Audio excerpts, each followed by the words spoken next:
We're still figuring out few issues with how filming setup and microphones, but we didn't want to leave you without a new episode this week.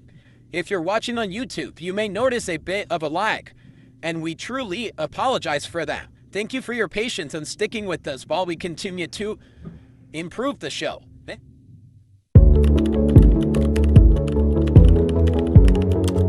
of the Yeah.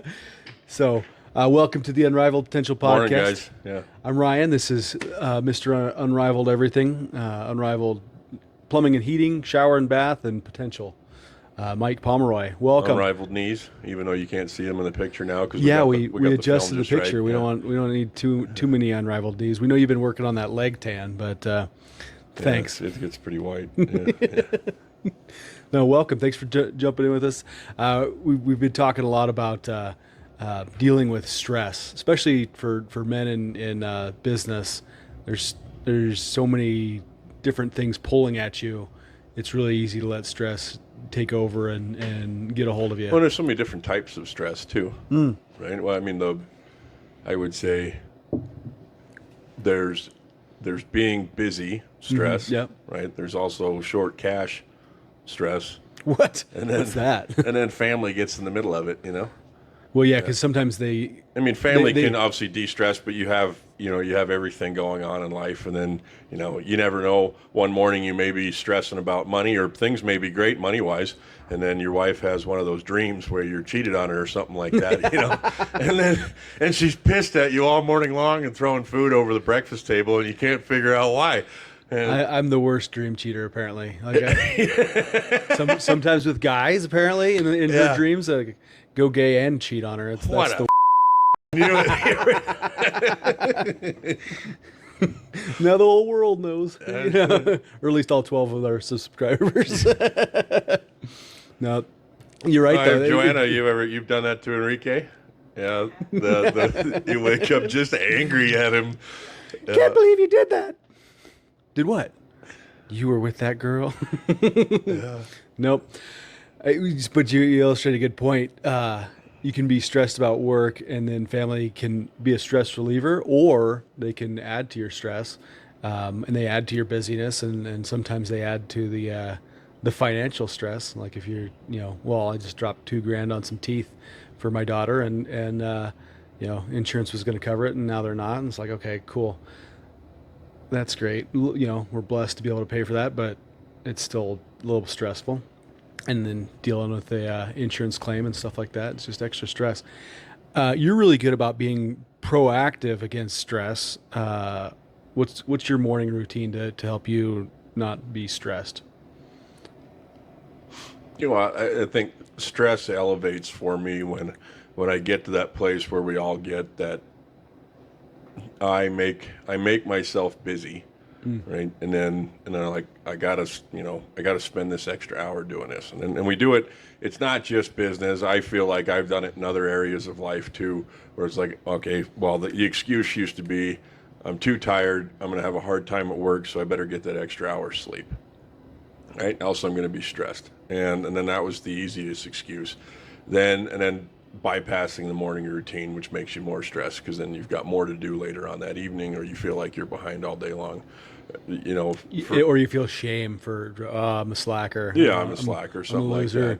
No good. No matter how much you can justify that extra hour's worth of sleep. So I've been really good at just keeping the morning routine, even when I don't want to. And now the only time I don't want to keep that is when I feel like I have a ton of paperwork to do, or I'm behind financially, and it's like, okay, I could spend that extra hour. This is really frivolous of me to be going to the gym, right? And those are just dumb excuses. And the best thing that you can do is, no matter what the morning routine looks like, whether it's making granola and sitting at the dinner table and scrolling on your phone, just keep the morning routine going, right? I mean, obviously that's not the most beneficial, but The unrivaled morning routine, scrolling on your phone. Yeah. Well, I don't do that, but yeah. A lot of people do, and I don't think there's any reason to feel guilty for it if that's what keeps you motivated in the morning. If you have, I think what others have said too is, if your algorithms are correct and you have things that are speaking into you, I would say for this, especially for the newer generation, make me sound old, but the newer generation really can get a lot of input based off of that scrolling and social media. I do not, even though I know there's valuable stuff. I prefer to do it while I'm driving down the road, right? And I also know that I can fall into just swiping for the sake of it to get my mind to shut off. But and so I think if you're set up correctly in that, watching before you're going to work, especially if you're running a business, watching cats fall into water, maybe something that you need to do. Is that a big thing, Joanna? Oh, I would tell you what, that is something that cheers me up so much. And so if I am down and I want to watch a cat fall, there was one, I must have watched it a dozen times, like when that screaming goat came out and they keyed it to a Taylor Swift song. And I almost peed. I could not stop watching it, and it cheered me up so much. And then I found the same thing of cats falling into water. And there's one cat just walking across a ledge, and he falls into a 55-gallon drum of water. And you just see him just trying to leap out, and he keeps falling in, and you finally think he's made it, and then he falls back in again. And I couldn't stop watching it. It was so funny. Those kinds of things, sometimes you need them, and there's no reason to feel guilty about that, but it's not a part of my daily routine. Just like trying to listen to Bill Burr or something and get a good laugh, Yeah. you know? Yeah, absolutely. Okay. All right. I wasn't sure if that was a real recommended thing. You know, people. There's Let me moments. just go scroll Instagram. That's my morning routine. If you're looking for, a dopamine hype, which is what phones are doing anyway, right? That's not good. There needs to be different ways for you to. Yeah, you need to get serotonin, not dopamine, right? Right. And those come in healthier forms, and so it's not something that you should be doing often, but it's okay. There's so many influences out there now that even in the other guys that I talk to, and they're like, man, I should be doing all this crazy, 5:15, 5:30, 5:45, and it's so intense of what they're saying because they're like, this is what I do on the morning. I wake up at 4, and then I listen to podcasts on 5.5 speed. And then I meditate with my wife at 5:30 a.m. and I was like, there's no woman in the world that wakes up in a good mood at 5:30 and she wants to meditate. Was she still sleeping? And they do this and they're like, oh, I want the spouse like that, and I want this is the only way to be a multimillionaire and successful. And sure, there's changes you have to make in your life, but not to that extreme, right? You don't have to. Just like we've talked about, you get up an hour later than I do, and your morning's just as successful. But it means for you can stay awake just a little bit longer, and spend that time that's important for you guys in the evening. You're in a different state of life, right? You got kids, lots of them, Lots and lots of kids. Yeah. And so, but anyway, going back to the best thing that I've found is the consistency of morning. And it just means there was a couple times this week I did not want to get up, but I still swung my legs over the edge of the couch. I sat there with my head drooping for a second, and I'm sleeping on a couch right now. And Someone's in trouble. yeah. And I was just like, oh, I don't want to do it, And I still got up, still went and did the thing. The cold plunge really helps in those moments because there's no way to not wake up. And you don't have to cold plunge. I just think it's not fun. I can't say it's fun, but it is definitely valuable. And for the groggy moments or the nights, even there's so many nights with, anxiety creeps up or you are busy. You get 5-6 hours worth of sleep. Well, the only thing and proven that will benefit you health-wise on that sleep depravity on those moments, right? Because I don't do 2 or 3 days of that, then I'm dragging. I'm in bed by 8 o'clock and I'm not really super functional, is to exercise. Then creatine's been proven now to help with that sleep depravity of just fueling your brain, right? So, but just keeping that routine, the stress will handle itself. And I found, and you can relate to this maybe more than me than I have in this last year. Renzi's been a huge part of this for me as well, but shutting down and being present stops the family from being stressful because you're not thinking about work now. Now you're present. Now if Renzi wants to go to Walmart or your kids want to go do something after work, it doesn't feel like you got 10 things in your brain. and it's not as stressful. Yeah. Right. And so I've struggled with that mostly, but it's learning how to, it'll be there tomorrow. There are things that I need to accomplish. I can time block my day to take care of them, but the family doesn't create stress, especially when I'm present. Yeah. Whereas it used to be like, oh, I got to do all this with the kids, and I got this to do and this to do, and you just got to compartmentalize that. Yeah, having that morning routine and sticking to it, I think is huge. I think everybody benefits from that. I don't know anybody who's like, I function best when I just wing it all the time. Like nobody who's successful who does that. Yeah. For And me, it could be a different stage of life, right? I would love, well, I can't say I would love, but there are moments where I'd like, it'd be cool to be able to sleep in whenever I wanted. Right. Because then it means I could stay awake as long as I wanted. And so I'm still going to be productive, but it's not this point in life, So if I wanted to sleep until 8, that'd be great. The problem is with that, then I wouldn't fall asleep until midnight. And then it would slowly work its way until I was sleeping until 10 a.m. and then falling asleep at 2 because I'm a natural night owl. It's way easier for me to stay awake than it is to get up, right? Some people are like, that's what she said. 10 o'clock, 10 o'clock, and they're dozing off no matter what. I could, if I slept like Saturdays, I'll sleep until 7 a.m., 6 or 6:37. Watch out, people. And I could stay awake till 11, and then it screws up my schedule. Yeah, wild. Wild. Yeah. Yeah, Joanna was making fun of us for being old. Can't imagine why. I could stay awake till 11, guys. Watch out. Yeah, I mean that's almost closing down bars. Well, I don't drink anymore, but I remember the last time I felt hungover was we stayed up till like 2 o'clock in the morning, just out on the patio talking to friends and stuff, and I didn't have a sip of alcohol, but woke up the next morning and like pounding headache, and it felt like I drank a bottle of vodka or something, and I was like, man, I'm old. This sucks. I stayed up too late. So the other thing I was going to add to the keeping that morning routine, for me, I keep my stress down if I know exactly what I'm doing. If I don't have to sit down, go through emails and figure out, okay, what's the most important thing for me to do? If I already know that, either because I planned it the night before or planned it the very first thing, that keeps me from stressing. Because if I go, okay, should I work on this or work on this, then I get stressed because I feel like I should be doing both, and neither one of them get done, and then I'm even more stressed. Shortening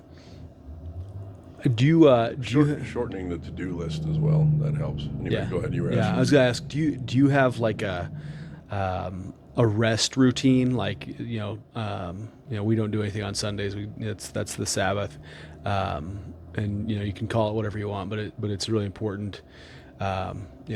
Biblically, spiritually, and scientifically, people know like the body and the mind getting rest is the only thing that allows it to regenerate, recharge, and get ready for the next one. Do you have a rest routine? Well, honestly, like on the form of physical exercise, I work out later in the day on Saturdays, Sundays. At the last 3 weeks, I've been taking off Tuesday mornings just because we have our men's group, and it's kind of a rush for me to finish my workout and then come here and sort out stuff with Renzi and whatnot. So Tuesdays is what I take off in the morning in regards to that. The rest of the time I'm at the gym because it makes me feel so much better. Mm-hmm. And so that is a rest. But for me, that's sleeping in. I don't really, normally I'm at the gym by 5:30. Weekends, maybe 8 o'clock, 8:30. And I have found it to be beneficial in the fact that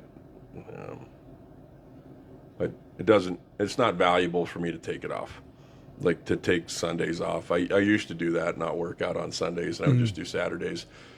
But I honestly have so much extra time in the morning because Renzi's not up anyway. So my kids are sleeping, and working out is what recharges you. So Right. you might as well do it. But as for work, yes. Most of my notes now I've gotten really good at Friday night, rewriting everything I need to do. And then Saturday mornings, I'll do some personal stuff in regards to working on Social Security cards or something like that in regards to my family. Like I have things that I put off during the week, like, oh, I need to get that done. You forging some Social Security cards or what? Yeah, exactly. Yeah. I mean, well, that, yeah. And so, Don't make jokes. yeah, there's a level to those things that they're things I want to get accomplished because I'm doing something else that makes money during the week. And so I have a short list of things that I want to get accomplished. Saturdays is normally a great project day for me at the house, working on something, maybe putting up some decorations or whatever else. And then Sundays definitely Unrivaled interior decorating. Yeah, there you go. And then It's the next brand. Sundays, Saturday evenings, we'll try and go do something fun, go watch a movie or something like that. But it's a pretty relaxed, I still feel productive kind of day. Mm-hmm. Sundays is help out at church and don't do much. Try to nap. Been pretty successful at falling I also am a Sundays. very successful napper. Yeah. So let's switch gears a little bit. You've had a kind of a cool last couple of weeks because you went from having some serious stress, finances, just people not paying fast enough and things like that, and then you worked hard and God came through, and so the last week or so has been kind of cool because not only has the financial stress been lifted, but you've also had some wins in getting some sales out there and hitting some milestones for both the plumbing and heating and shower and bath sides of the business. So tell me a little bit about that and what do you got planned coming up? Yeah, I mean, money stress is always the most powerful one. I think if I had, $500,000 in the bank, I wouldn't be stressed at all, and everything else seems to go to the wayside when that stress is handled, so it allows you that block in your mind to continue to be creative of new thoughts of making money. Right now, it's still the same focus as it was previously, just training the guys that we've got, right? This is the call volume that we have. How do we take what's existing? And for me, it's being patient I have all these ideas and I want to go use them. And now I'm just making sure through going out in the field, proving it can be done. Like days like yesterday in, 4.5 hours, $10,000, right? Should be everyone doing that. Not that jobs don't always align like that, and I completely understand, but it's getting all of the guys that we have here to keep the culture going and make sure we're all on the same page before we grow again. So it's going to be this whole quarter basically is just focused on a normal cadence of training, things that I've been missing out on because I'm not thinking about training until something comes up, right? And so it's being same way with finances. We're working on some tools right now to create, okay, what does it look like, and setting our goals up to where this is where we need to be financially for this week. And so being proactive. Proactive, there you go, that's the word I was looking for. Yeah, being proactive not only with the guys, and as we are going into, I hate saying a slow season, but we're preparing for, history of last year. February, March were awful for us, right? So we're looking at what does that look like, and for us, it's maximizing each job into happier customers and higher profits. Mm-hmm. So that's where our goal is for this whole quarter, going into Christmas, is not expanding with manpower unless it's deemed necessary, but how do we get more efficient with the guys that we've got, and encouraging them all to the next level.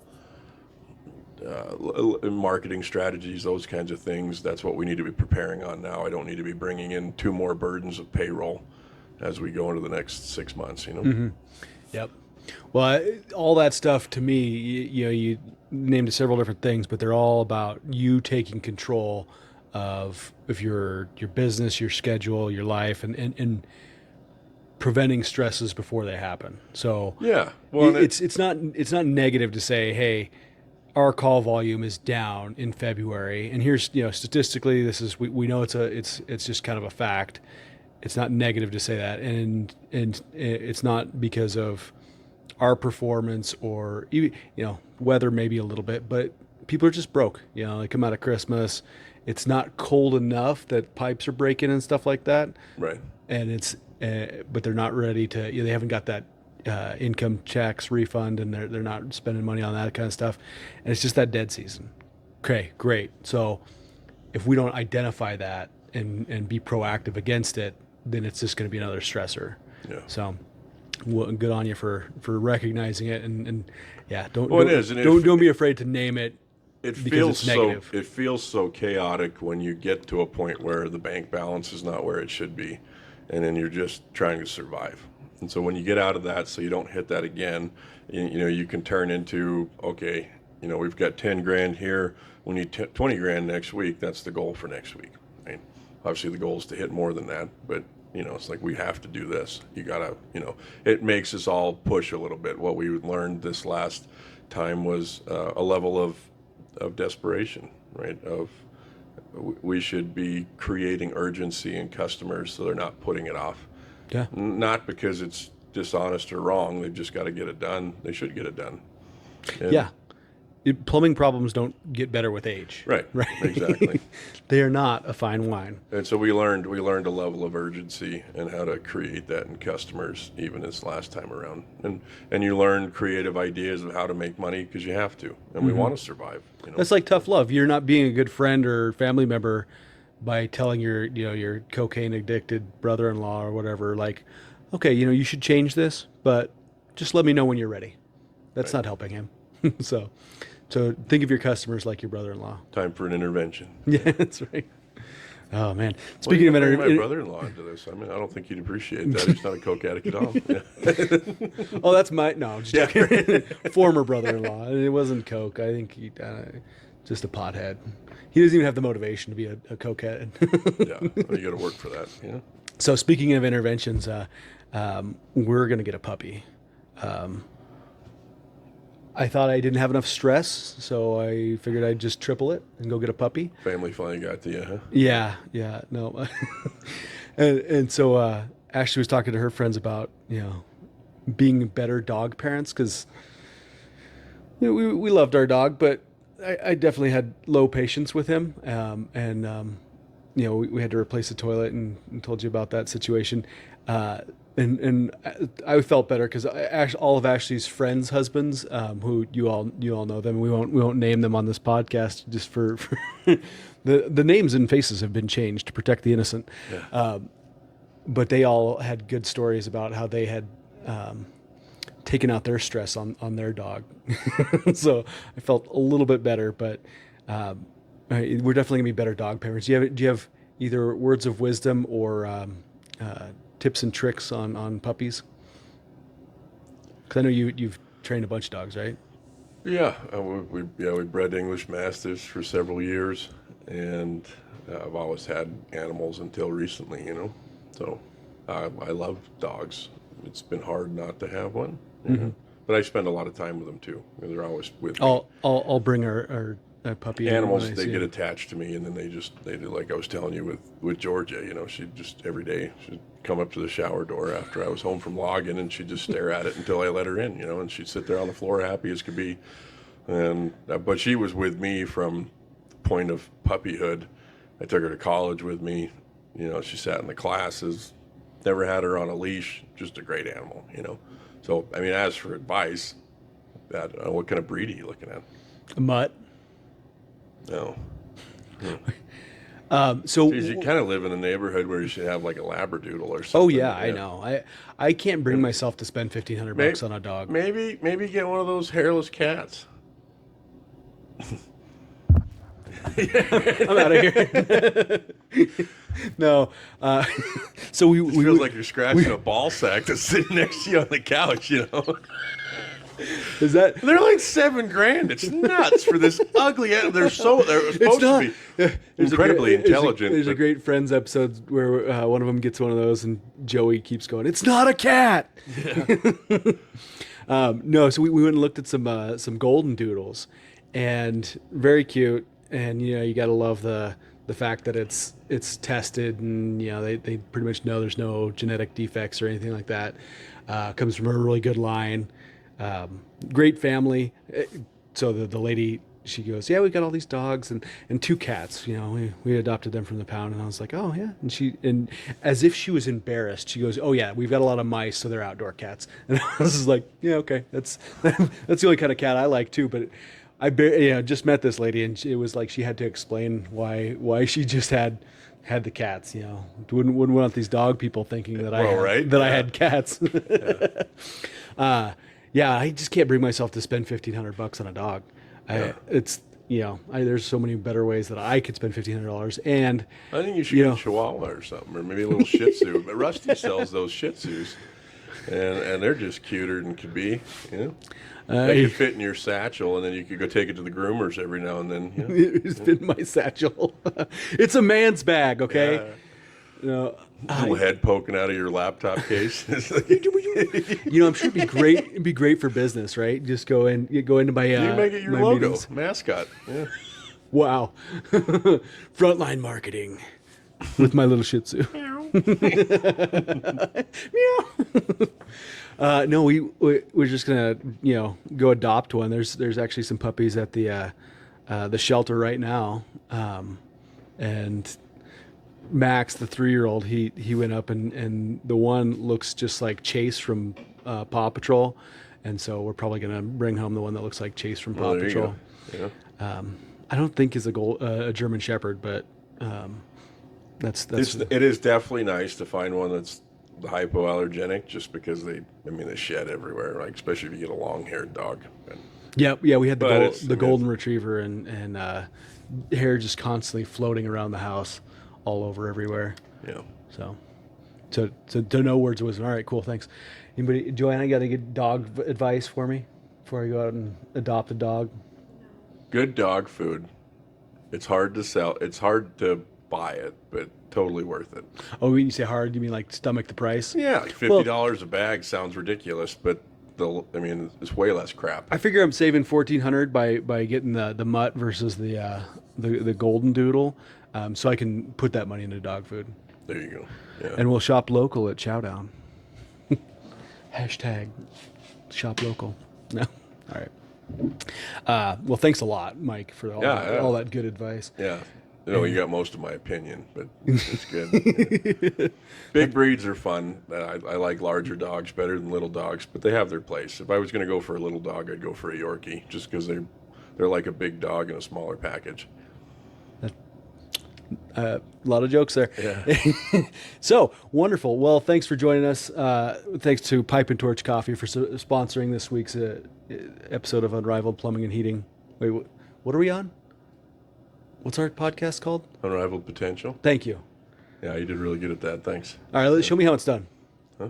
Show me how we're supposed to do the outro. Hey guys, thanks for checking out Unrivaled Potential. We're just talking about stress today. We'll dive into a new subject next week. Check us out on YouTube, and podcasts are on Spotify, Apple, all the normal channels. Yeah, check back next week. We might have a puppy on the show with us. Yeah, that's great. Yeah, that's great. There's a pet fee. The cleaning surcharge. Yeah. Like horses in a parade. Do you realize what puppies would do for our ratings? That's true. I think it'll pay for itself. Maybe all right, we'll see you guys next week. Get one too.